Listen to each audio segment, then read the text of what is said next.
जैन समुदायाच्या सभेनंतर आम्ही गिरगावकर ही संघटना आता चांगलीच आक्रमक झालेली आहे। कबूतरखान्याविरोधात आम्ही गिरगावकर संघटनेकडून पोस्टरबाजी देखील करण्यात आली आहे। कबूतर go back to Marwar Rajasthan असा आशय या पोस्टरवरती लिहिण्यात आलाय।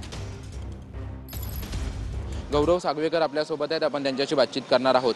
काल जैन मुनींची सभा झाली, त्यांनी अनेक आक्षेपार्ह वक्तव्य केली। यानंतर तुमचं एक पोस्टर जे आहे ते पोस्टर व्हायरल होतंय, नक्की काय तुमची भूमिका आहे? जैन मुनी राहिले नाही आहेत, ते आता राजकीय पक्षाचे पदाधिकारी राहिलेले आहेत। हा सर्वात प्रथम जे कोण नरेंद्र विजय होते ते। दुसरी गोष्ट, आता ते वारंवार ना महाराष्ट्रामध्ये ना वातावरण खराब करण्याचा प्रयत्न करत आहे। आता काल त्यांनी आक्षेपार्ह पहिलं जे वाक्य वापरलं की ते डॉक्टर जे आहेत ते मूर्ख आहेत। मग जर डॉक्टर मूर्ख असेल तर त्यांच्याकडे प्रथम तुम्ही जाऊ नका आणि त्या कबुतरांमुळे तुम्हाला वाटतंय ना की त्याच्या कबुतरांमुळे हे चांगलं होतं, त्यांच्याच विष टाका।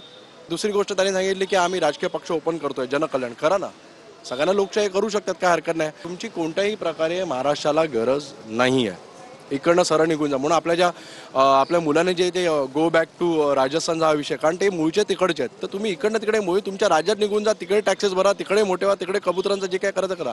आमच्या महाराष्ट्रामध्ये येऊन काहीतरी उलटं सुलटं करण्याचा प्रयत्न करू नका। आणि त्याच्यावरती तर कोर्टाने आदेश दिलेले आहेत की हे करू नका। कोर्टाचे आदेश सगळे मानतात ना। गोष्ट चांगली आहे की त्यांच्या वतीने लोढा साहेब आहेत, त्यांच्या जे काय कुठले जैन समाजाचे ते पुढे येतात आहे। दुर्दैव आहे असं आहे, ठाकरे बंधूंशिवाय कोणच पुढे आलं नाही आहे। फक्त राज ठाकरे आणि उद्धव ठाकरे फक्त आणि त्यांचे कार्यकर्ते या विषयासाठी एकत्र आले आहेत। आणि महाराष्ट्र एकीकरण समिती आणि आम्ही गिरगावकर, बाकी कोणालाही या विषयासंदर्भात मराठीच्या विषयासंदर्भात पुढे येताना पाहिलं नाही, ते आपलं दुर्दैव आहे। कोणच नेता पुढे येत नाही, एवढी लाचारी चालू आहे।